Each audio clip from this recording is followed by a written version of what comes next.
सत्य, अहिंसा और सहिष्णुता की प्रतिमूर्ति बुद्ध अपने कुछ शिष्यों के साथ एक गांव में पहुंचे।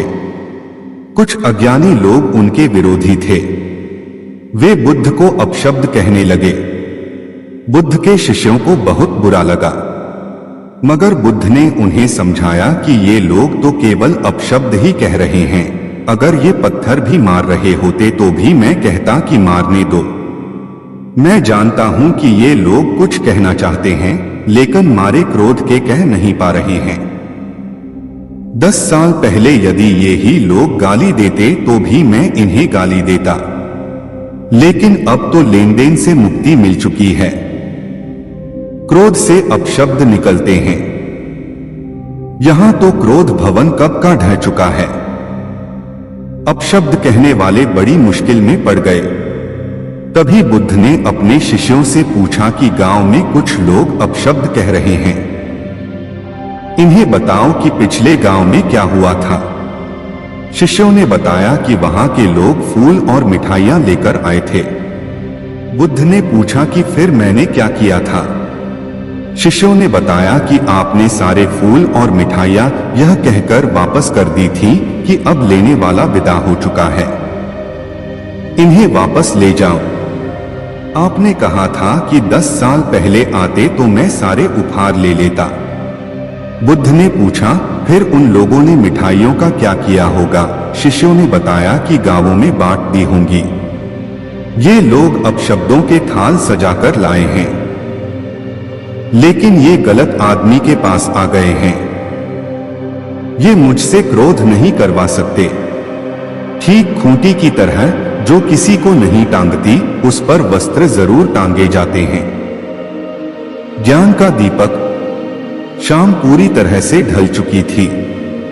गहरा अंधेरा छाने लगा था। तथागत ने शिष्यों को विश्राम करने का आदेश दिया।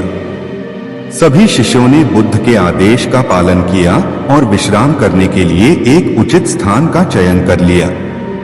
इससे पहले सभी निद्रा में लीन होते, बुद्ध को एक अद्भुत कथा याद आई जो उन्होंने अपने शिष्यों को सुनाई। यह कथा तब की है जब पृथ्वी पर हर जगह प्रकाश नहीं था, अग्नि नहीं थी, चारों ओर अंधेरा ही अंधेरा था। एक गांव के लोग सदैव अंधकार में ही रहते थे, लेकिन फिर भी उनके मन में अंधेरे को दूर करने की इच्छा थी। उन लोगों ने बहुत उपाय किए, मंत्र श्लोक पढ़े, बूढ़े साइनों से सलाह ली। जब सब बेकार चला गया तो एक दिन बैठकर अंधेरा भगाने की समस्या पर सामूहिक चर्चा की। आम सहमति से फैसला हुआ कि गांव के सब लोग अंधेरे को टोकरियों में भरकर फेंकें, उसे गहरी खाई में डाल दें। एक न एक दिन तो उसका अंत होकर ही रहेगा।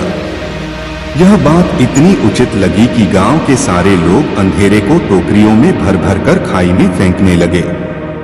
दिन, महीने, साल, युग बीत गए। पीढ़ियां दर पीढ़ियां टोकरी भर भर कर अंधेरे को खाई में फेंकती रही, लेकिन न तो अंधेरा गया और न वह खाई ही भरी। लोग ऊब गए, हार गए। साल दर साल हर व्यक्ति अंधेरे को टोकरी में भरकर फेंकता रहा।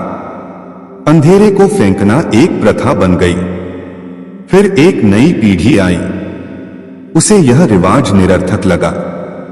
उस पीढ़ी का एक नौजवान एक दूसरे गांव की सुंदरी से प्यार करने लगा। वह उसकी दुल्हन बनकर गांव में आ गई। पहले ही दिन उसको सास, ननद, ससुर, जेठ, देवर आदि सब उसके पीछे पड़ गए कि गृह प्रवेश बाद में करना, पहले 5 टोकरे अंधेरा उस खाई में फेंको। वह हंसने लगी। उसने अपने वस्त्रों की गांठ में से एक सफेद चीज निकाली, अपने मायके से लाया दीपक निकाला, 2 पत्थर रगड़कर अग्नि प्रज्वलित की। दिया बाती, तेल और अग्नि के मेल से उजाला हो गया। लोग देखते ही रह गए। दिया जला, अंधेरा दूर हो गया। उस दिन से उन लोगों ने अंधेरे को फेंकना छोड़ दिया, क्योंकि वे दिया जलाना सीख गए थे। सच्चा पथ। किसी घने जंगल में गौतम बुद्ध का आश्रम था। आश्रम में उनके साथ 5 शिष्य भी रहते थे। बुद्ध प्रतिदिन अपने शिष्यों को ज्ञान की विभिन्न बातें बताया करते थे। ज्ञान की बातें सुनकर शिष्यों को यह अभिमान हो गया कि वे भी किसी महात्मा से कम नहीं हैं। शिष्य जब भी गांव या शहर में जाते तो कई दुष्ट लोग उन पर तरह तरह के ताने कसा करते और कई तरह से रिझाया व सताया भी करते। एक दिन शिष्यों ने बुद्ध से कहा, भंते, हम लोग जब भी गांव या शहर में जाते हैं तो दुष्ट लोग हमें क्यों सताते हैं? यह सुनकर बुद्ध ने मंद मंद मुस्कुराते हुए कहा, मेरे प्रिय शिष्यों, जब पौधा जमीन से निकलता है तो वह नन्हा पौधा ही कहलाता है। यदि पौधा यह सोचे कि वह एक विशाल वृक्ष है तो ऐसा सोचना उसकी सरासर मूर्खता है। यह जवाब सुनकर शिष्य बोले, भंते, हम समझे नहीं, आखिर आप कह क्या रहे हैं? बुद्ध बोले, तुम मेरे शिष्य हो, लेकिन तुम्हें इस बात का अभिमान हो गया है कि तुम किसी महात्मा से कम नहीं हो। लेकिन महात्मा बनने के लिए अभी तुम्हें सांसारिक ज्ञान की कई सीढ़ियों का सफर तय करना है। इन सीढ़ियों पर चढ़ते चढ़ते तुम्हें हितैषियों और अहित करने वाले दुष्टों के भेद का ज्ञान भी हो जाएगा। अर्थात किसी की भलाई करने पर प्रसन्न न होगे और किसी के कष्ट देने पर दुखी भी न होगे। उस समय तुम सही अर्थों में संत कहलाने के अधिकारी होगे। बाहरी जगत का मोह त्याग कर आंतरिक जगत में विचरण करने वाला व्यक्ति ही एक सच्चा संत बन सकता है। बाकी केसरिया वस्त्र धारण कर या सिर मुंडवाकर बाहरी जगत के प्रपंचों में फंसा व्यक्ति ढोंगी हो सकता है, संत नहीं। यह सुनकर शिष्यों ने अभिमान की धारणा त्याग दी और संत बनने के लिए बुद्ध के कहे अनुसार सत्पथ पर चलने लगे। लोभ का परिणाम। कभी कभी लोभ व्यक्ति को इतना अंधा बना देता है कि उसे अपने जीवन की भी परवाह नहीं रहती। ऐसी ही एक कथा सुनाते हुए भगवान बुद्ध ने अपने शिष्यों से कहा, एक बार देश में भीषण अकाल पड़ा। पशु पक्षी और मनुष्य भूखों मरने लगे। एक स्थान पर पक्षियों का एक दल रहता था। जब मरने की नौबत आ गई तो दल का राजा बोला, चलो उड़कर पहाड़ पर चलें, पहाड़ पर कुछ न कुछ खाने को मिल जाएगा। पक्षियों का दल पहाड़ की ओर उड़ चला। पहाड़ पर कुछ घास तो मिली पर अन्न नहीं मिला। पक्षियों के दल में एक लोभी भी था। एक रात उसने सोचा, पहाड़ के नीचे चलकर देखना चाहिए, शायद कहीं खाने को अनाज मिल जाए। वह पहाड़ के नीचे आ पहुंचा। सूर्योदय होने पर अन्न खोजने लगा। सहसा उसकी नजर शहर की ओर जाने वाली एक सड़क पर गई। वह यह देखकर प्रसन्न हो उठा कि वहां से कुछ बैलगाड़ियां आ रही हैं, जिन पर बोरियां लदी हुई हैं। पक्षी ने सोचा, अवश्य ये अनाजों को ही बोरियां होंगी। पेट भर खाऊंगा और इकट्ठा भी कर लूंगा। बैलगाड़ियों पर अनाजों की ही बोरियां लदी हुई थीं। पक्षी ने चोंच से बोरियों में छेद कर दिए। अनाज के बहुत से दाने सड़क पर गिर गए। पक्षी ने पेट भर दाने खाए और अपने दल में जा मिला। दल के पक्षियों ने पूछा, कहीं खाने के लिए अनाज दिखाई पड़ा? लोभी पक्षी ने कहा, अनाज तो दिखाई पड़ा था, लेकिन खाने को नहीं मिला। अनाज के पास कई शिकारी खड़े थे। दूसरे दिन भी उसने ऐसा ही किया। ऐसे में वह यह भूल गया कि सड़क पर दूसरी बैलगाड़ी भी आ सकती है। सहसा पीछे से दूसरी बैलगाड़ी आ गई और वह बैलों के पैरों से कुचलकर मर गया। पक्षियों का दल जब उसे खोजने निकला तो देखा पक्षी मरा पड़ा था। राजा को समझते देर नहीं लगी कि इसे अनाज के बारे में पता था, लेकिन यह अपने साथियों के साथ विश्वासघात करना चाहता था। लोभ के कारण इसकी मृत्यु हुई। अहंकार का त्याग। दिन एक राजा भगवान बुद्ध के पास आया। बुद्ध के आश्रम में बहुत भीड़ थी। राजा ने आग्रह किया कि वह एकांत में कुछ कहना चाहता है। बुद्ध बोले, मुदो नयन कठोर को नाही, सर्वत्र एकांत है। यही बोलो। राजा ने कहा कि मैं संन्यास लेना चाहता हूं। बुद्ध गंभीर हो गए। वे बोले कि तुम्हें संन्यास्त होने के लिए दीक्षा के पहले मेरी एक शर्त का पालन करना होगा। राजा ने आश्वस्त किया कि जब दीक्षा लेनी है और संन्यास्त होना है तो सब शर्तें मंजूर हैं। बुद्ध ने आदेश दिया कि अपने कपड़े उतारो, जूते उतारो, नग्न हो जाओ, अपनी राजधानी के राजमार्गों पर स्वयं को जूते मारते हुए चक्कर लगाकर आओ। राजा ने वही किया। वह नग्न होकर स्वयं को जूते मारता हुआ राजधानी की सड़कों पर दौड़ने लगा। उसके चले जाने पर शिष्यों ने बुद्ध से कहा कि जब हम दीक्षा लेने आए थे तब तो आपने ऐसी कठोर शर्त नहीं लगाई थी। आप तो स्वयं करुणावतार हैं, फिर राजा के साथ ऐसा कठोर व्यवहार क्यों? बुद्ध बोले, जब तुम लोग संन्यास लेने आए तो तुम्हारे अहंकार बहुत बड़े नहीं थे, सो तुमसे भिक्षाटन करवाकर ही काम बन गया। यह तो राजा है, इसका अहंकार बहुत बड़ा है, इसलिए महारोग की दवाई भी अधिक शक्तिशाली होती है। राजा जब इस दशा में अपने ही प्रजाजनों के सामने से गुजरेगा तो उसका अहंकार चूर चूर हो चुका होगा। राजा ने शाम तक शर्त पूरी कर ली और बुद्ध के चरणों में आकर साष्टांग हो गया। भंते, मुझे दीक्षा देकर अब तो संन्यास्त करें। बुद्ध ने राजा के सिर पर मुकुट रखा और कहा कि अब तुम्हें संन्यास लेने की जरूरत ही नहीं है। जाओ और कर्ता भाव छोड़कर साक्षी भाव से राज करो। अब तो तुम राजर्षि हो चुके हो। कर्म की महिमा का बखान करते हुए एक दिन महात्मा बुद्ध काश को महिमा का बखान करते हुए एक ने अपने एक बार ज्योतिषियों ने खबर दी कि 7 साल तक पानी नहीं बरसेगा। एक मामूली किसान ने हल बख्तर उठाकर घर में रख दिए कि जब वर्षा ही नहीं होगी तो फिर खेत क्या जोतना। 3 दिन घर से खाली बैठे बैठे वह ऊब गया। सोचा कि अगर 7 साल तक खेत में जुताई नहीं की तो कहीं हल बख्तर चलाना ही न भूल जाऊं। यह सोचकर उस किसान ने हल बख्तर उठाया और खेत जोतने लगा। वह खुश था कि पानी बरसे न बरसे, लेकिन मैं अपना काम करता रहूं तो कम से कम खेती का अभ्यास तो बना रहेगा। यही सोचते सोचते जब वह खेत जोत रहा था तभी आसमान में एक बदली दिखाई दी। अभी तक ऐसी अनेक बदलियां बिना बरसे ही निकल चुकी थीं। इसलिए उस किसान ने अब बदलियों की ओर आंख उठाकर देखना भी बंद कर दिया था। लेकिन इस बदली ने तो किसान को ही पुकार लिया। उसने कहा, अरे ओ मूर्ख, तूने सुना नहीं कि 7 साल तक पानी नहीं बरसेगा? क्या तू इस भविष्यवाणी से अनजान है? क्या कर रहा है यह? हम बरसने वाले नहीं हैं। बदली की बात किसान ने सुनी। उसने कहा, बहन, मैं बैठे बैठे घबरा गया था।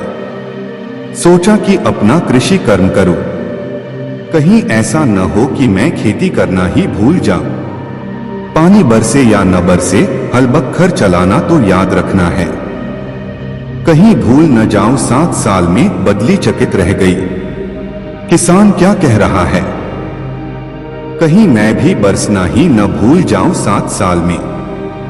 बदली को लगा कि किसान ठीक कह रहा है। सबको अपना अपना काम करते रहना चाहिए और वह बरसने लगी। अवतारों और पैगंबरों का है। तब भगवान ने कहा कि मैं तुम्हें अपनी सारी ईश्वरीय सत्ता देता हूं, उसे स्वीकार करो और मुझे असमंजस से मुक्त करो। इस पर वह व्यक्ति विनयपूर्वक बोला, मुझे आपने मनुष्य देह देकर सब कुछ तो दे दिया है, फिर मुझे क्या चाहिए? यदि आपको कुछ दिए बिना तुष्टि नहीं होती है तो कृपया मुझे यह दे दीजिए कि मेरे द्वारा सबका हित होता रहे और मुझे उनका ज्ञान भी न रहे। कर्म से पहचान कहानी। एक राजा किसी जंगल में शिकार खेलने गया। रास्ते में उसे एक सूरदास महात्मा बैठे हुए दिखाई दिए। राजा ने उनके पास जाकर पूछा, क्यों सूरदास महोदय, इधर से कोई हिरन तो नहीं गया है? सूरदास महात्मा ने कहा, नहीं। राजा आगे बढ़ गया। थोड़ी देर बाद राजा का मंत्री आया और उसने महात्मा से पूछा, महोदय, इधर से कौन गया है? सूरदास महात्मा बोले, राजा साहब गए हैं। यह सुनकर मंत्री आगे बढ़ गया। मंत्री के पश्चात राजा का नौकर आया।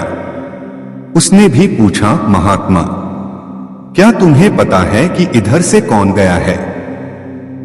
सूरदास महात्मा ने बताया, अभी राजा और उसके बाद मंत्री गया है।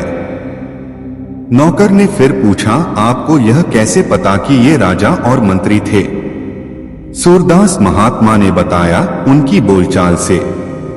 नौकर ने जब यह बात राजा को बताई तो वह बहुत प्रसन्न हुआ और सूरदास महात्मा को अपने यहाँ बुलवा लिया। राजा की ओर से महात्मा के लिए दाल, सब्जी और प्रबंध किया गया। दरबार में एक मोती विक्रेता मोती बेचने आया। राजा ने मोतियों को सूरदास महात्मा को दिखलाया। महात्मा ने एक मोती लेकर कहा, यह मोती ठीक नहीं है, इसमें रेत भरी है। जब उस मोती को तोड़ा गया तो वास्तव में उसमें से रेत निकली। राजा के आश्चर्य का ठिकाना न रहा। राजा ने महात्मा सूरदास से पूछा, आपको यह कैसे ज्ञात हुआ? महात्मा सूरदास ने बताया, यह दूसरे मोतियों की अपेक्षा भारी था।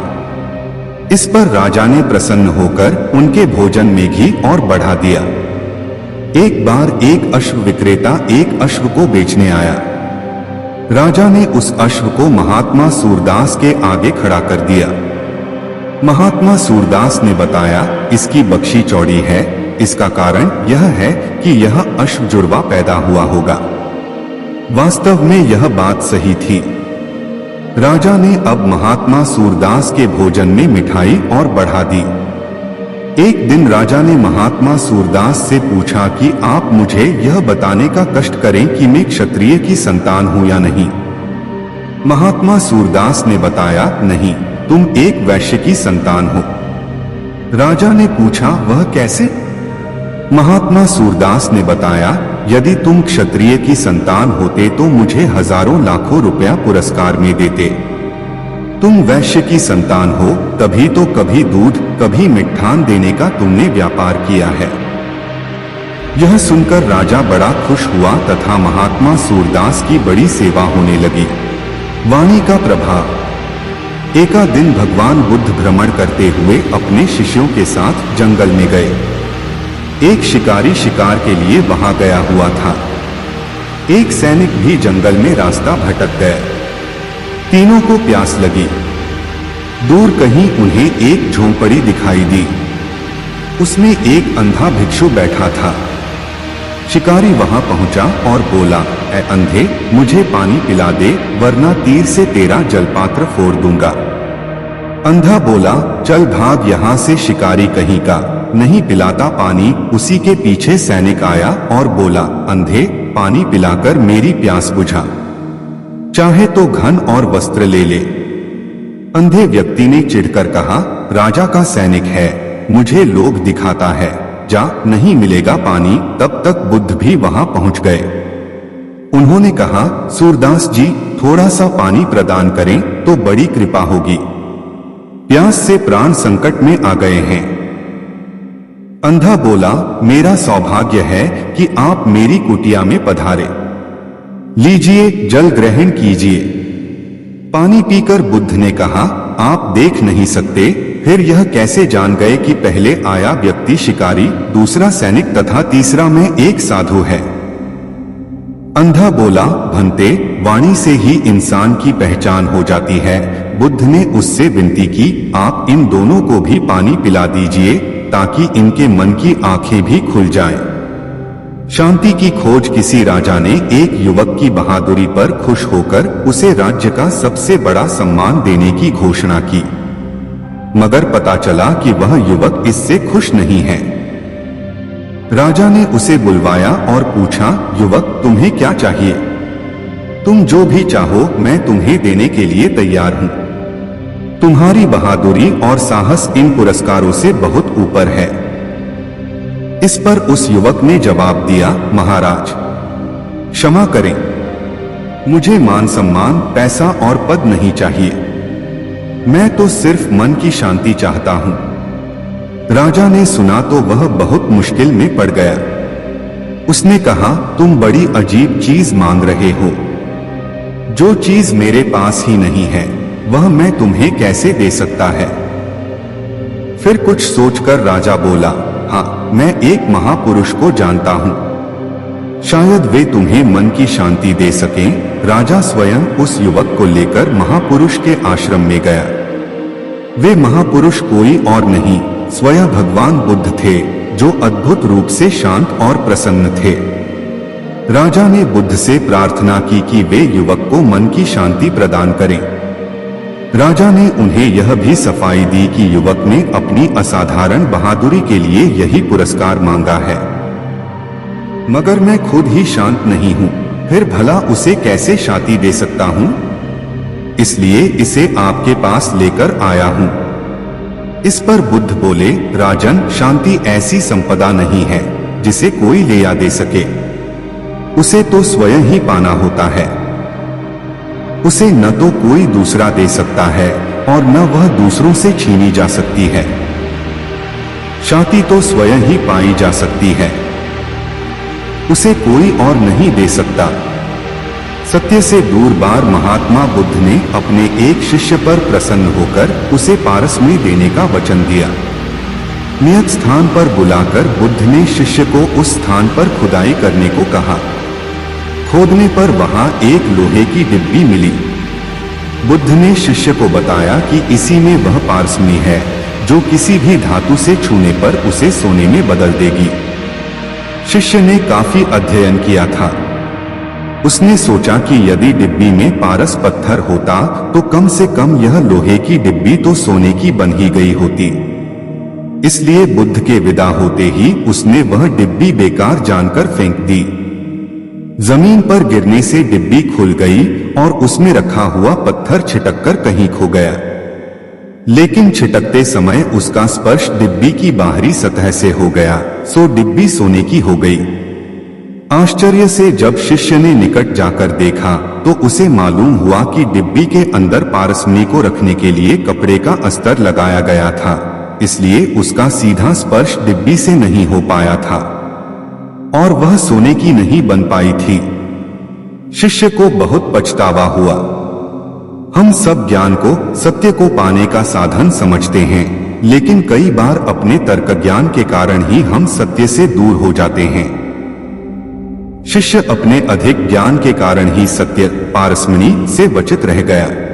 मोक्ष का मार्ग। एक दिन दोपहर के समय राजकुमार सिद्धार्थ वन में तपस्या कर रहे थे। उसी वन में एक गडरिया भेड़बकरियों को मारता पीटता वहां से गुजर रहा था। भेड़ों की दशा देखकर सिद्धार्थ ने गडरिये से पूछा, भाई, तुम इन मूक प्राणियों को बुरी तरह मारते हुए कहां ले जा रहे हो? गडरिया बोला, आज राजा बिंबसार के महल में एक बहुत बड़ा यज्ञ हो रहा है, वहां इन सबकी बलि दी जानी है। मुझे वहां ठीक समय पर पहुंचना है, इसलिए मैं इन्हें लेकर राजा के महल जा रहा हूं। इतना कहकर गडरिया फिर भेड़ों को पीटता हुआ आगे बढ़ गया। सिद्धार्थ भी उसके पीछे पीछे राजा के महल पहुंच गए। जैसे ही बधिक ने बलि देने के लिए तलवार उठाई, दूर से आवाज आई, ठहरो, हिंसा मत करो। सब लोग साधु वेशधारी सिद्धार्थ को आश्चर्य से देखने लगे। सिद्धार्थ राजा के पास आकर बोले, राजन, यह कैसा यज्ञ है जिसमें मूक पशुओं का वध किया जा रहा है? इस यज्ञ के देवता कैसे हैं जो निर्दोष जानवरों के खून से ही प्रसन्न होते हैं? खून पीकर न तो देवता प्रसन्न होते हैं और न ही मनुष्य को मोक्ष मिलता है, उल्टा वह पाप का भागीदार बन जाता है। दीन दुखियों की निस्वार्थ सेवा, अहिंसा तथा धर्म हो मनुष्य के मोक्ष का द्वार है। सिद्धार्थ की बात का राजा पर गहरा प्रभाव पड़ा। उसने तुरंत सभी भेड़बकरियों को स्वतंत्र करा दिया। धर्म का उजाला। बुद्ध ने अपनी कुटिया नगर से दूर वीराने महत्या बुद्ध ने अपनी कुटिया नहर से दूर दोराने में बना रखी थी। वहीं अपनी कठिनाइयां लेकर आते थे और उनसे समाधान पाकर संतुष्ट भाव से वापस जाते थे। बुद्ध की ख्याति सुनकर एक दिन नगर का एक सेठ भी उनके पास आया। उसके पास काफी धन था, तिजोरियों में खजाना भरा पड़ा था। उसका मानना था कि बिना धन के जीवन नहीं चल सकता, लेकिन धर्म के बिना तो कोई काम नहीं रुकता। फिर भी हमेशा धर्म को ही दुहाई क्यों दी जाती है? अपना संशय लेकर वह बुद्ध के पास पहुंचा। उसकी शंका सुनकर संत ने कोई उत्तर नहीं दिया। उत्तर की प्रतीक्षा में सेठ कुटिया में ही रुक गया।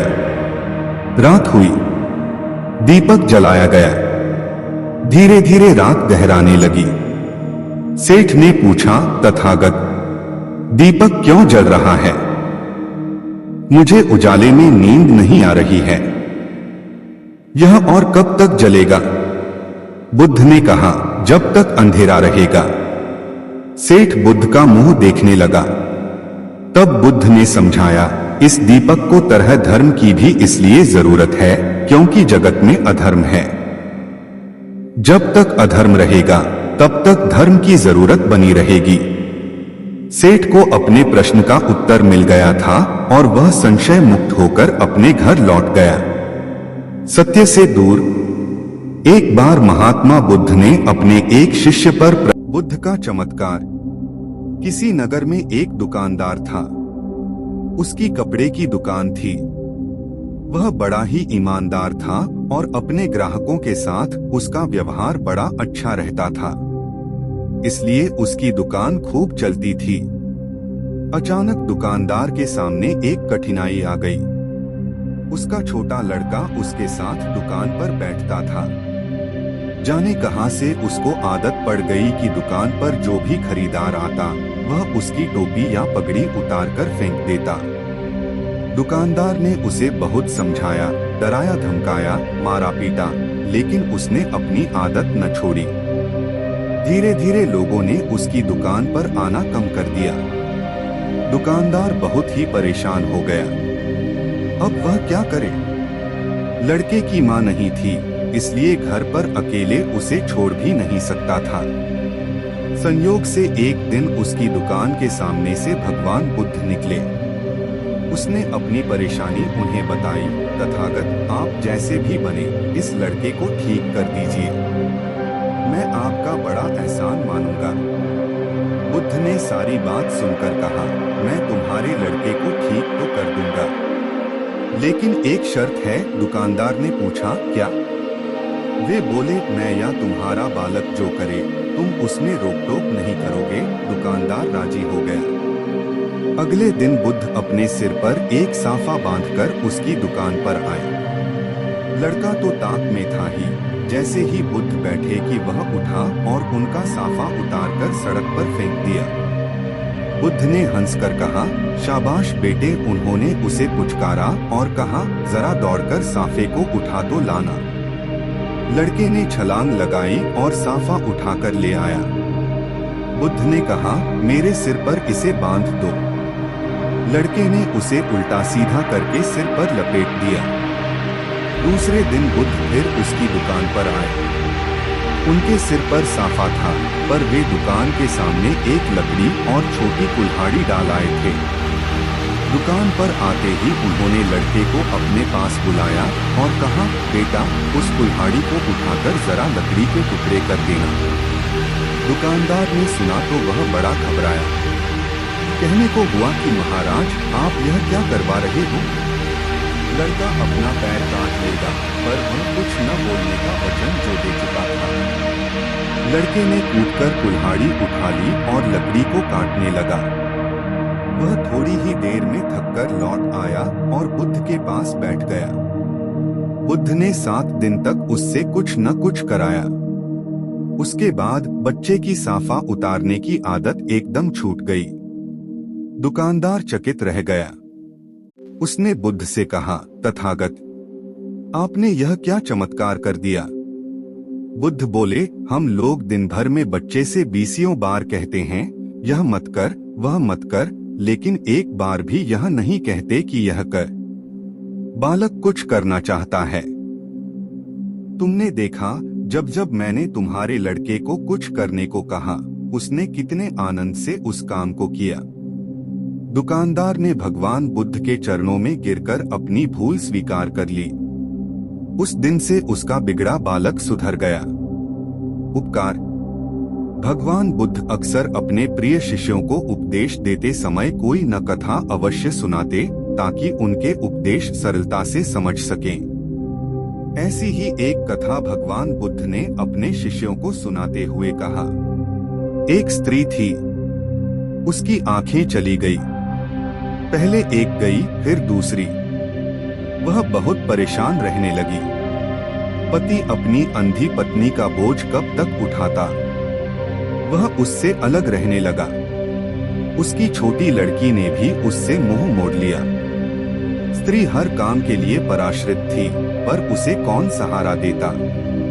ऐसी हालत में उसकी एक पुरानी सहेली उसके पास आकर रहने लगी, लेकिन उसका व्यवहार बड़ा अजीब था। वह स्त्री जब पानी मांगे तो एक बार पिला देती, दूसरी बार मांगने पर कह देती, मैं तुम्हारी नौकर नहीं हूँ, उठो घड़े से लेकर अपने आप पी लो। वह कपड़े मांगती तो एक बार दे देती, दूसरी बार मांगने पर कह देती, अलमारी में रखे हैं, जाओ अपने आप ले आओ। कभी उसका मन घूमने का होता तो एक बार साथ चली जाती, दूसरी बार जाने की बात आती तो कह देती, मुझे काम है, तुम अकेली घूम जाओ। अंधी स्त्री मन मसोस कर उठती और अपने काम करती। सच्चाई यह थी कि सहेली उसे कम प्यार नहीं करती थी और न ही काम से बचना चाहती थी। वह बार बार दया दिखाकर उसको सदा के लिए अपाहिज नहीं बनाना चाहती थी। धीरे धीरे वह स्त्री सब काम अपने आप करने लगी। उसे किसी के सहारे की जरूरत न रही। तब उसने समझा कि उसकी सहेली ने उसके ऊपर बहुत बड़ा उपकार किया है। फिर वह अंधों की एक संस्था में चली गई और वहां उसने जाने कितने असहाय भाई बहनों को अपने पैरों पर खड़ा होना सिखाया। जीने का मार्ग। समीप एक सांप रहता था। वह बड़ा ही तेज था। जो किसी गांव के समीप एक सांप रहता था वह बड़ा ही तेज भाल को जान ले लेता। सारे गांव के लोग उससे तंग आ गए। वे उसे रात दिन कोसते। आखिरकार उन्होंने उस मार्ग से निकलना ही छोड़ दिया। गांव का वह हिस्सा उजाड़ सा हो गया। एक दिन महात्मा बुद्ध भ्रमण करते हुए उस गांव में आए। लोगों ने उस सांप के उत्पात की बात उन्हें बताई। गांव वालों की बात सुनकर बुद्ध सांप के पास गए और उसे समझाते हुए बोले, यह जन्म बार बार नहीं मिलता। ऐसा जीना किस काम का कि लोग गालियां दें। सांप ने पूछा, मैं क्या करूं? बुद्ध बोले, तुम हमला करना छोड़ दो, सबके साथ प्यार का व्यवहार करो। सांप ने उनकी बात मान ली। उस दिन से वह खुले मैदान में चुपचाप पड़ा रहता। लोगों को यह मालूम हुआ तो उनका डर धीरे धीरे दूर हो गया और वे उधर से बेधड़क आने जाने लगे। अब गांव के बच्चे वहां इकट्ठे हो जाते और उसको ईंट पत्थर मारते, उसके बदन में लकड़ी चुभोते। बेचारा सांप सब कुछ सहन कर लेता। संयोग से एक दिन पुनः महात्मा उधर से निकले। उसकी बुरी हालत देखकर वे चकित रह गए। उन्होंने पूछा, अरे तुम्हें यह क्या हो गया? सांप ने सारा हाल कह सुनाया। सुनकर बुद्ध बोले, भाई मैंने तुझे काटने से रोका था, लेकिन फुफकारने से तो मना नहीं किया। जो अपने तेज को प्रकट नहीं करता उसे कोई जीने नहीं देता है। सांप अब भगवान बुद्ध की बात समझ चुका था। असली बात समझी। उस दिन से उसने फुफकारना शुरू कर दिया। उसकी फुफकार सुनते ही बच्चे दूर भाग जाते। अब उन्होंने उसे सताना छोड़ दिया। सांप काटना पहले ही छोड़ चुका था, इसलिए लोगों ने उससे डरना भी बंद कर दिया था। अब वे सभी चैन से रहने लगे। लालच का फल। लालब व्यक्ति में सोचने समझने की शक्ति को क्षीण कर दे बोले और उदाहरणार्थ एक कथा सुनाने लगे। किसी नगर में ब्राह्मणों के 4 लड़के रहते थे। वे चारों ही बड़े गरीब थे। उनमें आपस में गहरी मित्रता थी। अपनी गरीबी दूर करने के लिए उन्होंने बहुत से उपाय किए, लेकिन उनका कष्ट दूर नहीं हुआ। आखिर परेशान होकर उन चारों ने निश्चय किया कि कहीं जाकर उन्हें धनोपार्जन का प्रयत्न करना चाहिए। चारों नगर छोड़कर चल दिए। चलते चलते वे एक नदी के किनारे पहुंचे। वहां उन्हें एक साधु मिला। उन्हें दुखी देखकर साधु ने कारण पूछा। उन्होंने अपनी परेशानी साधु को बताई। सुनकर साधु ने कहा, मैं तुम्हें 4 दीपक देता हूं। एक एक दीपक हाथ में लेकर आओ। जहां दीपक गिरे वहीं रुककर खुदाई करना। तुम लोगों को बहुत बड़ी दौलत मिल जाएगी और फिर दौलत लेकर लौट आना। दीपक लेकर चारों चल दिए। थोड़ी दूर जाने पर उनमें से एक का दीपक गिर गया। उसने रुककर खोदा तो वहां पर तांबे की खान निकली। उसने अपने साथियों से कहा, जितना तांबा चाहो ले लो, लेकिन वे बोले, इससे हमारी गर्मी दूर नहीं होगी, आगे और भी कीमती चीजें मिलेंगी। इतना कहकर वे चल दिए। कुछ दूर निकलते ही दूसरे का दीपक गिर गया। उसने वहां खोदा तो चांदी की खान निकली। दूसरे साथी ने बाकी 2 से कहा, लो चांदी ले लो, पर नहीं माने। बोले, हम आगे जाएंगे, वहां सोने की खान मिलेगी। कुछ आगे चले ही थे कि तीसरे का दीपक गिरा। खोदा तो सचमुच सोने की खान निकली। तीसरे ने चौथे से रुकने को कहा तो उसने वही बात कह दी जो पहले 2 ने कही थी और अकेला दौलत के लालच में आगे बढ़ चला। काफी दूर चलने पर उसे एक व्यक्ति मिला। उसके माथे पर एक चक्र घूम रहा था और उसका बदन खून से तरबतर हो रहा था। चौथे साथी ने उसके पास जाकर पूछा, तुम कौन हो, तुम्हारे माथे पर यह चक्र कैसे घूम रहा है? उसका इतना कहना कि उस आदमी के माथे से चक्र उछलकर पूछने वाले के माथे पर लग गया और लगा चक्कर काटने। पहले चक्राधारी ने कहा, यह चक्र किसी दूसरे के माथे से उतरकर इसी तरह मेरे माथे पर लग गया था। अब यह तब उतरेगा कि जब मेरी और तुम्हारी तरह धन का कोई लोभी यहां आकर तुमसे बात करेगा। लेकिन मेरे खाने पीने का क्या होगा? नए चक्राधारी ने रूधे गले से पूछा। उस व्यक्ति ने जवाब दिया, यह चक्र उन लोगों के लिए है जो धन के बेहद लोभी हैं। इस चक्र के लगते ही भूख प्यास नींद सब गायब हो जाती है। कोई हैरानी नहीं होती, बस इस चक्र घूमने का कष्ट रहता है। इस तरह यह अनंत काल तक सताता रहता है। इतना कहकर वह व्यक्ति तो चला गया, लेकिन धन का लोभी ब्राह्मण का वह लड़का जाने कब तक खून से लथपथ होकर उस दुख को भोगता रहा। क्रोध का उपचार। एक स्त्री थी, उसे बहुत क्रोध आता था। जरा सी कोई बात होती कि उसका पारा चढ़ जाता और वह कहनी अनकहनी सब तरह की बातें कह डालती। उसके इस स्वभाव से पूरा घर और पूरा पड़ोस परेशान था। लोग उससे बातें करने में भी घबराते थे। वह भी अपनी इस आदत से बहुत परेशान रहती थी। जब उसका क्रोध शांत होता था तो उसे बड़ा पछतावा होता था, लेकिन फिर भी वह अपनी आदत से लाचार थी। एक दिन भगवान बुद्ध उस स्त्री के घर आए। स्त्री ने बुद्ध से कहा, तथागत, मैं बहुत ही दुखी हूं। मुझे बहुत क्रोध आता है, मैं उस पर काबू नहीं कर पाती। तथागत ने कहा, कोई बात नहीं, मेरे पास गुस्से को दूर करने की बहुत अच्छी दवा है। कल मैं आऊंगा तो साथ लेता आऊंगा। अगले दिन बुद्ध आए तो एक शीशी में दवा ले आए। दवा देते हुए स्त्री से कहा, इस दवा को इसी शीशी से पिया जाता है। जब तुम्हें क्रोध आए तो इस शीशी को मुंह में लगाकर उस समय तक दवा पीती रहना, जब तक कि क्रोध दूर न हो जाए। मैं 7 दिन बाद फिर आऊंगा। इतना कहकर बुद्ध चले गए। स्त्री ने उस दवा का प्रयोग शुरू किया। जैसे ही उसे क्रोध आता तो वह शीशी को अपने मुंह में लगा लेती। 7 दिन बाद जब बुद्ध आए तो स्त्री उनके पैरों में गिर पड़ी। बोली, तथागत, आपने मुझे बचा लिया। ऐसी शर्तियां दवा दी कि मेरा क्रोध जाने कहां चला गया। कृपा करके इतना बता दीजिए कि आपने कौन सी दवा दी थी। बुद्ध ने हंसकर कहा, पगली, शीशी में कुछ नहीं था, पानी था। शीशी के मुंह में आ जाने से तुम बोल नहीं सकती थी और गुस्सा दूर करने की शर्तियां दवा मुंह बंद कर लेना है। क्रोध सबसे बड़ा शत्रु। एक भगवान बुद्ध क्रोध को व्यक्ति का सबसे बड़ा शत्रु मानते थे। इसी विषय पर भगवान बुद्ध ने अपने शिष्यों को उपदेश देते हुए एक उदाहरण प्रस्तुत किया। एक पंडित जी महाराज क्रोध न करने पर उपदेश दे रहे थे।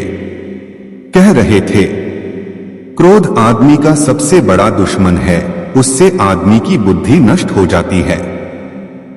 जिस आदमी में बुद्धि नहीं रहती वह पशु बन जाता है। लोग बड़ी श्रद्धा से पंडित जी का उपदेश सुन रहे थे। पंडित जी ने आगे कहा, क्रोध चांडाल होता है, उससे हमेशा बचकर रहो। भीड़ में एक और एक जमादार बैठा था जिसे पंडित जी प्रायः सड़क पर झाड़ू लगाते हुए देखा करते थे। अपना उपदेश समाप्त करके जब पंडित जी जाने लगे तो जमादार भी हाथ जोड़कर खड़ा हो गया।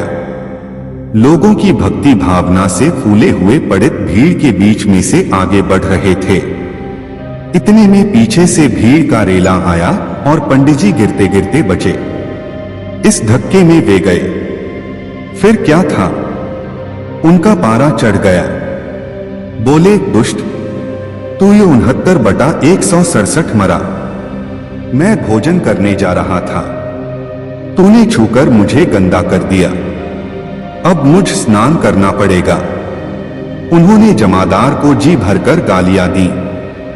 असल में उनको बड़े जोर की भूख लगी थी और वे जल्दी जल्दी यजमान के घर पहुंचना चाहते थे। पास हो में गंगा नदी थी। लाचार होकर पंडित जी उस ओर तेजी से लपके। तभी देखते हैं कि जमादार उनसे आगे आगे चला जा रहा है। पंडित जी ने कड़क कर पूछा, क्यों रे जमादार के बच्चे, तू कहां जा रहा है? जमादार ने जवाब दिया, नदी में नहाने। अभी आपने कहा था न कि क्रोध चांडाल होता है। मैं उस चांडाल को छू गया, इसलिए मुझे नहाना पड़ेगा। पंडित जी को जैसे काठ मार गया। वे आगे एक भी शब्द न कह सके और जमादार का मुंह ताकते रह गए। भगवान बुद्ध की कथा सुनकर शिष्य अपनी हंसी न रोक सके और सभी खिलखिलाकर हंस दिए। बुराई की जड़। किसी सी नगर में एक व्यक्ति रहता था। उसके आंगन में एक पौधा उग आया। कुछ दिनों बाद वह पौधा बड़ा हो गया और उस पर फल लगे। एक दिन एक फल पककर नीचे गिरा। उसे एक कुत्ते ने मुंह में दबा लिया। देखते देखते कुत्ते के प्राण निकल गए। आदमी ने सोचा, होगी कोई बात। उसका ध्यान फल की ओर नहीं गया। कुछ समय बाद पड़ोसी का लड़का आया। बढ़िया फल देखकर उसका मन ललचाया। उसने एक फल तोड़ा और जैसे ही दांत से काटा कि वह बेजान होकर गिर पड़ा। अब वह व्यक्ति समझ गया कि यह विषवृक्ष है। उसे बड़ा गुस्सा आया। उसने कुल्हाड़ी ली और वृक्ष के सारे फल काट काट कर गिरा दिए। लेकिन थोड़े दिन बाद फिर फल उग आए और इस बार पहले से भी बड़े बड़े फल लगे। उसने फिर कुल्हाड़ी उठाई और एक एक शाखा को काट डाला। न रहेगा बांस न बजेगी बांसुरी। उसने चैन की सांस ली। परंतु कुछ ही दिन बाद सारा पेड़ फिर लहलहा उठा और फलों से लद गया।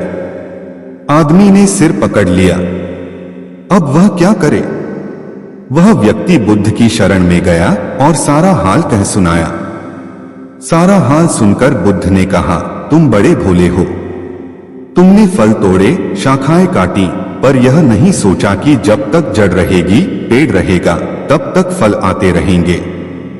तुम चाहते हो कि इस बला से छुटकारा मिले तो इसकी जड़ को काटो। उस व्यक्ति को बोध हुआ। तब उसने समझा कि बुराई की ऊपरी काट छांट से वह नहीं मिटती, उसकी जड़ काटनी चाहिए। उसने कुल्हाड़ी लेकर पेड़ की जड़ को काट दिया और हमेशा के लिए चिंता से मुक्त हो गया। सच्चा साधु। एक व्यक्ति अकेला रहता था। एक दिन उसको विचार आया कि अकेले पूरी जिंदगी कैसे बीतेगी, किसी अनाथ बच्चे को गोद ले लिया जाए। अगले दिन वह सुबह उठा और सीधे एक अनाथालय पहुंच गया। उसने एक 8 साल के बच्चे को चुना और उसको घर ले आया। उसने उसका नाम मनसापूर्ण रखा। वह रोज ऑफिस जाने से पहले मनसापूर्ण के लिए खाना बनाकर रख जाता। मनसापूर्ण बिल्कुल शांत, कम बोलने वाला था और एकांत में बैठा रहता था। इस व्यक्ति को उसके साथ रहकर कुछ आध्यात्मिक अनुभव होने लगे। कभी कोई झरना गिरने की आवाज सुनाई देती तो कभी कोई बिजली कड़कने की चमचमाहट। यह शुरू में तो डरने लगा, मगर जब मनसापूर्ण को देखता कि वह शांत है, जैसे कुछ हुआ ही नहीं, तो यह भी चुप हो जाता। एक दिन शाम को जब यह ऑफिस से घर आया तो इसने देखा कि मनसापूर्ण घर पर नहीं है। इसने सारे घर में देखा, घर के बाहर चारों तरफ देखा, आवाजें लगाई, मगर मनसापूर्ण कहीं नहीं मिला। यह परेशान हो गया और उस रात बिना खाए पिए ही सो गया। अगले दिन ऑफिस चला गया, मगर वहां मन नहीं लगा। किसी तरह शाम को घर पहुंचा, यह आश लिए कि शायद मनसापूर्ण आ गया होगा, मगर निराशा ही हाथ लगी। एक हफ्ता बीत गया, मनसापूर्ण नहीं आया। 3 महीने बीत चुके थे। यह उदास हो चुका था कि शायद इसकी जिंदगी में अकेलापन ही है। तभी रात में किसी ने दरवाजा खटखटाया। यह उत्सुकतावश दरवाजे पर लपका और देखा कि एक साधु मनसापूर्ण को साथ लेकर आए थे। उसने दोनों को अंदर बुलाया। साधु का आदर सत्कार कर दोनों को भोजन कराया। तब साधु ने कहा कि यह जो तुम बच्चा लाए थे, यह एक सिद्ध पुरुष है। जब हमें अंतर्दृष्टि से यह अनुभव हुआ, तब तक आप इनको यहाँ ला चुके थे। हमारे पूर्व गुरु महाराज ने कहा था कि आने वाले गुरु आपके अंदर दिखाई देंगे। हम उसी इंतजार में थे। जिस दिन हमें रात को अनुभव हुआ कि गुरुदेव वहां अनाथाश्रम में प्रकट हुए हैं, हम वहां गए तो पता लगा कि आप उनको यहाँ ले आए हैं। साधु ने उस व्यक्ति को कहा कि तुम अगर चाहो तो इन्हें गुरु रूप में स्वीकार कर सकते हो। मैं इनको इनके आश्रम दिखाने ले गया था। तुम चाहो तो हमारे साथ चल भी सकते हो। तब उस व्यक्ति को उस बच्चे के साथ बीते कुछ दिन याद आए और वह आवाजें और प्रकाश के झोंके याद आने लगे। उसको अपनी प्रसन्नता और बिना किसी कारण के आनंद का अनुभव याद आया था और इस बच्चे के जाने के बाद के दिनों की निराशा और दुख भी याद आने लगा। और जैसे ही उसने मनसापूर्ण की तरफ देखा, उसे अपार ऊर्जा का अनुभव होने लगा जो उसके मस्तक पर चमक रही थी। उसने तुरंत मनसापूर्ण को गुरु रूप में स्वीकार कर लिया और उनके चरण छुए, दीक्षा ली और फिर वह तीनों आश्रम के लिए चल पड़े। जिंदगी में कब बदलाव आ जाए कोई नहीं जानता। अपनी जिंदगी को साफ सुथरा रखना चाहिए।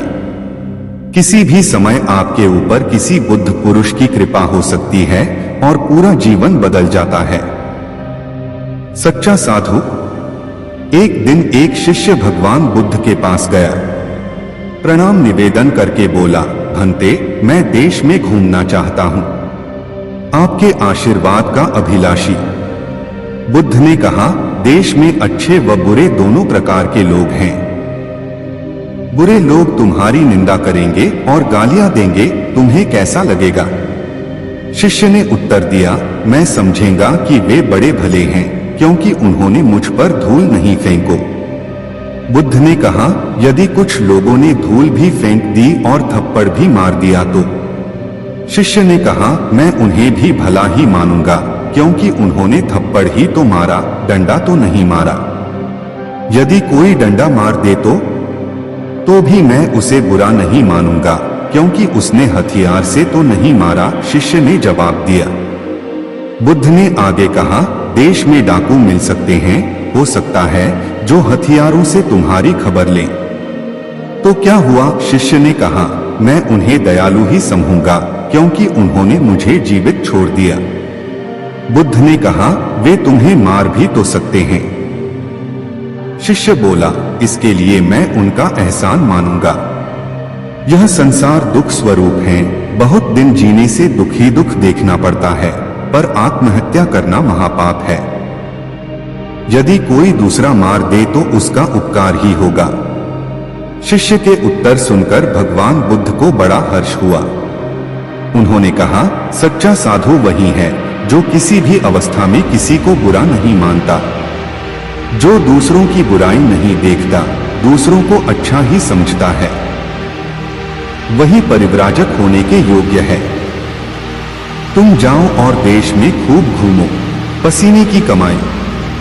एक नगर में एक गरीब ब्राह्मण अपनी पत्नी के साथ रहता था। वो भिक्षा मांगकर अपना जीवन गुजारता और भगवान की पूजा में लगा रहता था। वह उतनी ही भिक्षा मांगता जिससे उसके और उसके परिवार का पेट भर सके। उस नगर का राजा बहुत धनवान और ब्राह्मणों का आदर करने वाला था।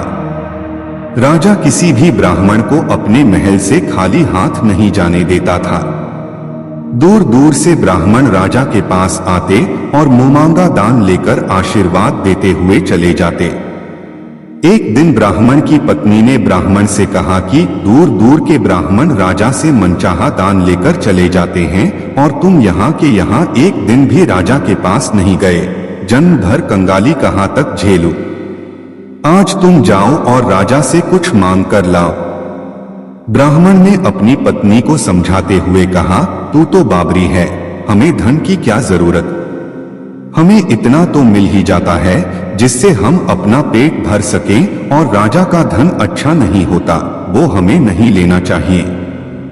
ब्राह्मण की पत्नी जिद पर अड़ गई और बोली, मैं तुम्हारी एक भी बात सुनने वाली नहीं हूं। कब तक हम कंगाली में जीते रहेंगे?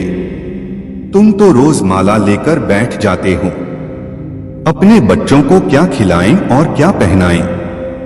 जब बच्चे दूसरे बच्चों को पहनते, ओढ़ते और खाते पीते देखते हैं तो उनका मन भी ललचाता है। आज तुम राजा के पास जाओ। राजा बहुत भला व्यक्ति है, वो हमें जरूर मुंह मांगा दान देगा। मजबूर होकर ब्राह्मण राजा के महल की ओर चल दिया, पर राजा उस समय महल में नहीं था। ब्राह्मण को वापस लौटना पड़ा। दूसरे दिन ब्राह्मण की पत्नी ने ब्राह्मण को फिर से महल भेजा, परंतु राजा फिर से महल में नहीं मिला। तीसरे दिन राजा महल में मिल गया और उसने ब्राह्मण का स्वागत किया और उसे आसन पर बैठाया, और 2 दिन न मिल पाने के लिए क्षमा भी मांगी। राजा ने कहा, मैं आपकी क्या सेवा कर सकता हूँ? ब्राह्मण ने कहा, जो मैं मांगू वो आप दे सकेंगे। राजा ने कहा, हाँ हाँ कहिए, मैं आपकी क्या सेवा कर सकता हूँ? ब्राह्मण ने निवेदन दिया, महाराज मैं कुछ और नहीं चाहता, बस आप मुझे अपनी पसीने की कमाई से 4 पैसे दान में दे दीजिए। ब्राह्मण की बात सुनकर राजा चौंक गया और सोचने लगा, खजाने में बहुत सारा धन पड़ा है, पर मेरी मेहनत की एक कौड़ी भी नहीं है। राजा ने ब्राह्मण से कहा, आप मुझे 1 दिन का समय दे, मैं कल आपको आपका मुंह मांगा दान दे दूंगा। ब्राह्मण को जब खाली हाथ देखा तो पत्नी बोली, क्या हुआ? राजा ने कुछ नहीं दिया। ब्राह्मण बोला, राजा ने कल देने के लिए कहा है। ब्राह्मण की पत्नी सोचने लगी, शायद इन्होंने बहुत सारा धन मांगा होगा और राजा को इसकी व्यवस्था करने में समय लग रहा होगा, इसीलिए कल बुलाया है। दूसरी ओर राजा ने अपने राजसी कपड़े बदलकर फटे पुराने कपड़े पहने और मजदूर जैसा भेष बना लिया। जब राजा की पत्नी ने देखा और कारण पूछा तो राजा ने सब कुछ बताया। रानी बोली, मैं भी आपके साथ चलूंगी। राजा के हाँ कहने पर रानी भी पुरानी साड़ी पहनकर आ गई। इस प्रकार राजा रानी मजदूरी की तलाश में शहर निकले। लुहारों के मोहल्ले में जाकर राजा ने आवाज लगाई, किसी को मजदूर चाहिए, मजदूर। आखिर एक लुहार ने उन्हें बुला लिया जो पहिए पर हाल चढ़ाने की तैयारी कर रहा था। उसने राजा से कहा, देखो तुम्हें पहले खलात धोंकनी पड़ेगी और जब आग आ जाए उसके बाद घन पीटना होगा। फिर रानी की ओर देखकर कहा, तुम्हें कुएं से पानी लेकर होदी भरनी पड़ेगी और कोयले वाले घर से कोयला लेकर भट्टी में डालना होगा। तुम दोनों को दिन भर में 2-2 आने मिलेंगे। अगर काम पसंद हो तो बोलो, नहीं तो अपना रास्ता नापो। राजा रानी लुहार के बताए काम को करने लगे। राजा खलाक धौंकने लगा, पर उससे काम ठीक से नहीं हो पा रहा था। लोहार नाराज होकर राजा को ठीक से काम करने के लिए कहता। राजा जैसे तैसे अपना काम करने लगा। रानी भी कुएं से पानी भरकर लाने लगी। रानी के हाथ में फफोले पड़ गए। किसी तरह बड़ी कठिनाइयों से उसने पानी का हौज भरा। उसके बाद रानी कोयला लाकर भट्टी में डालने लगी। कोयल भरने से रानी के गोर हाथ और कपड़े काले हो गए। भट्टी में आग आने पर लुहार ने पांत भट्टी में से निकालकर पहिए पर जमाई और एक धन अपने हाथ में लेकर और एक राजा के हाथ में देकर कहा, देखो बारी बारी से धन इस पर पटकना। हाथ इधर उधर न होने पाए। राजा जोर जोर से धन पटकने लगा, लेकिन उसका निशाना ठीक नहीं बैठना था। कभी धन हाल पर गिरता तो कभी पहिए पर। मजदूरों का यह हाल देखकर लुहारिन बड़बड़ाती हुई आई और लुहार से कहने लगी, तुमने कहां से यह नौसिखिए मजदूर काम पर लगाए हैं? इनसे काम नहीं होगा। यह सस्ते मजदूर तुम्हारा सब काम बिगाड़ देंगे। राजा रानी उन दोनों की फटकार सुनने सुनने अपना काम मन लगाकर करते रहे। घन पटकते पटकते राजा का शरीर पसीन से तर हो गया और जोर जोर से सांस चलने लगी। रानी भी पानी भरते भरते और कोयला झोंकते झोंकते थककर चूर हो गई। दोनों ने पूरे दिन बहुत मेहनत की। लुहार ने राजा रानी को 2-2 पैसे दिए, जिसे वो बड़ी खुशी खुशी लेकर महल आ गए। आज उन्हें पता चला कि मेहनत की कमाई कैसी होती है। राजा ने 4 पैसे अलग रख दिए और अगले दिन ब्राह्मण को बुलाकर उसे दे दिए।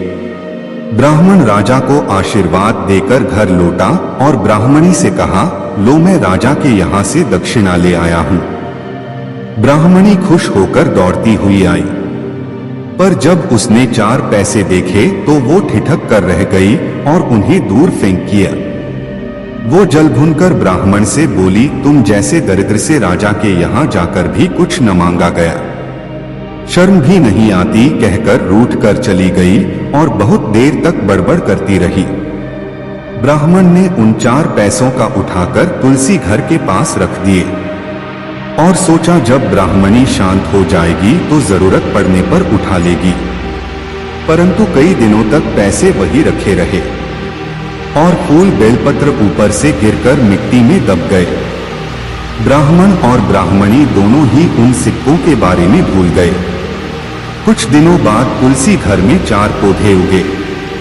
चारों पौधे बहुत सुंदर थे। यह देख ब्राह्मणी रोज उनमें पानी डाल देती। 4 महीने बाद वो पौधे बड़े हो गए और उनमें फूल लगने लगे।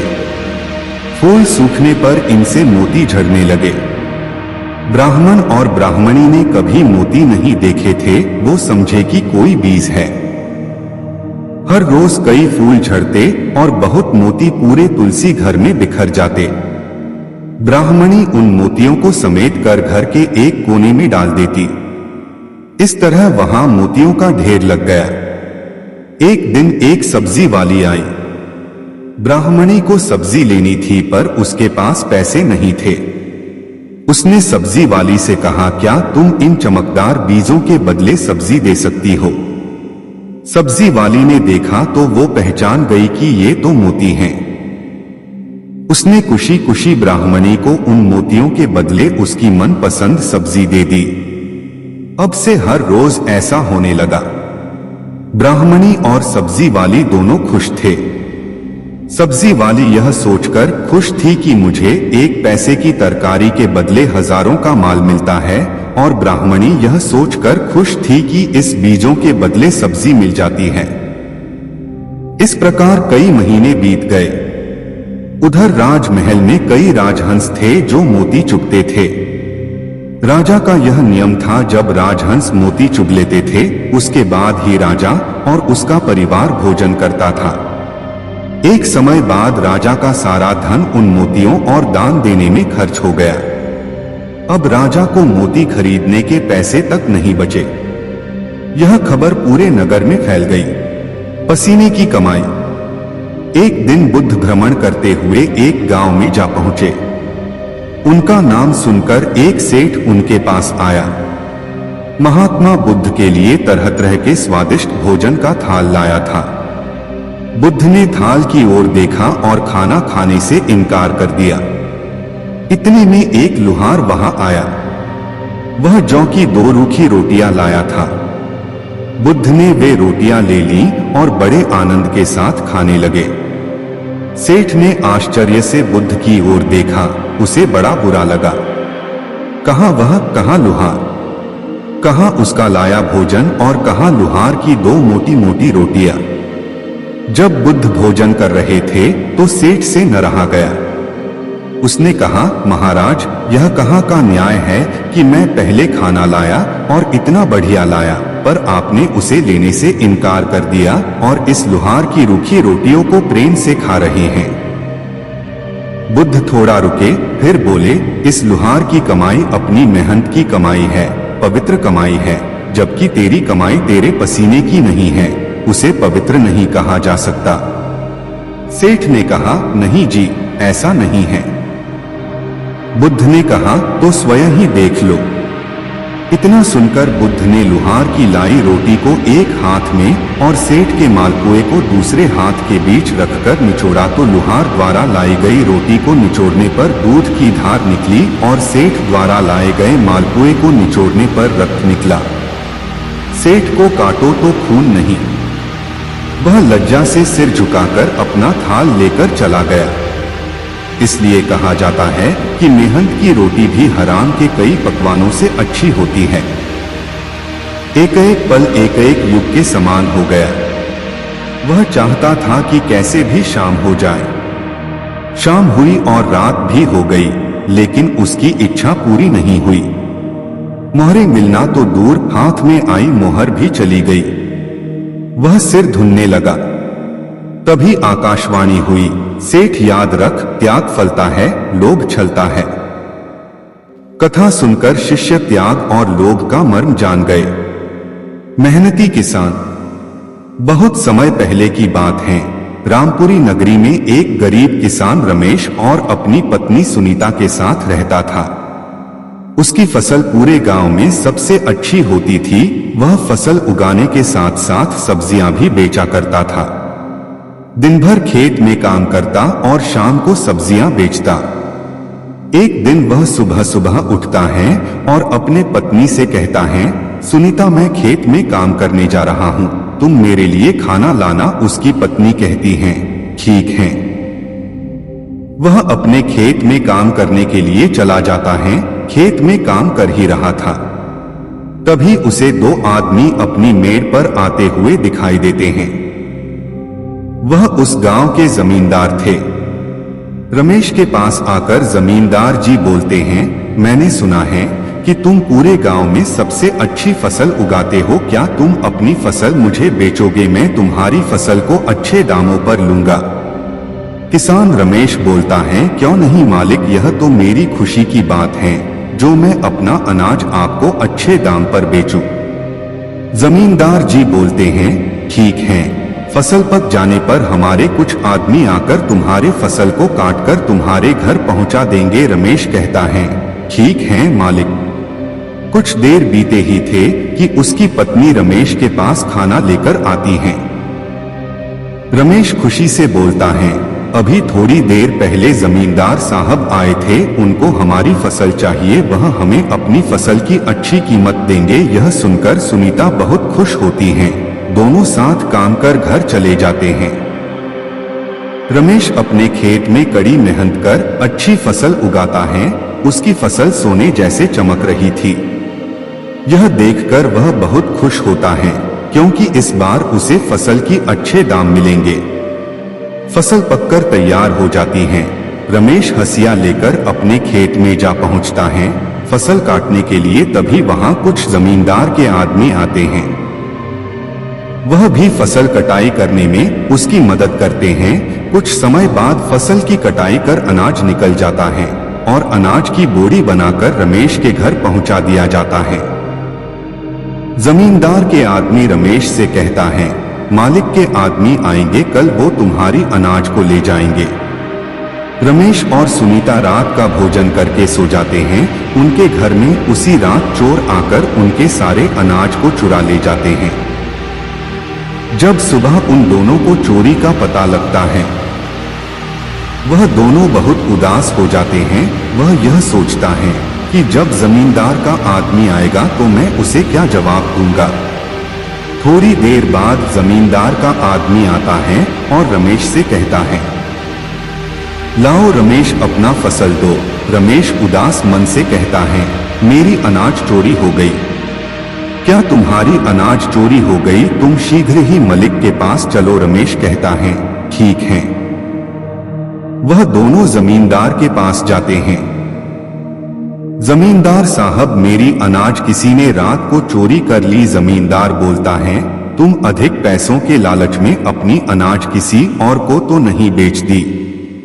रमेश कहता है, नहीं मालिक, मैं ऐसा करके इस गांव से कहां जाऊंगा। अगर मैं ऐसा करूंगा तो कभी ना कभी आपको यह बात अवश्य ही पता चलेगी। जमींदार कहते हैं, ठीक है रमेश, कोई बात नहीं, तुम मुझे अगली बार अपनी अनाज बेच देना। रमेश उदास मन से अपने घर वापस लौट जाता है। रमेश अब शाम को सब्जियां बेचने जाता। सब्जियां बेचकर वह अपने घर का खर्च चलता। रात का भोजन करते समय सुनीता बोलती हैं, सब्जियां बेचकर हमारा गुजारा नहीं हो सकता, हमें कोई और रास्ता सोचना होगा। रमेश अचार का टुकड़ा खाने के लिए उठाता है। तभी उसे एक उपाय सोचता है। वह सुनीता से कहता है, क्यों ना मैं अचार बेचने का काम शुरू करूं और तुम अचार भी अच्छा बनाती हो। सुनीता अचार बनाने में जुट जाती है और रमेश उन अचार को बाजार में बेचने जाता है। उस दिन अचार की बिक्री काफी अच्छी होती है। वह घर आकर अपनी पत्नी से कहता है, हमें अचार की मात्रा और बढ़ानी होगी, लोग तुम्हारे अचार को बेहद ही पसंद कर रहे हैं। सुनीता और अधिक अचार बनती हैं। रमेश उसे बाजार में बेचता। ऐसा करते करते वह एक अचार की दुकान खोल लेता है। अब सारे गांव के लोग उसके दुकान पर अचार खरीदने आते।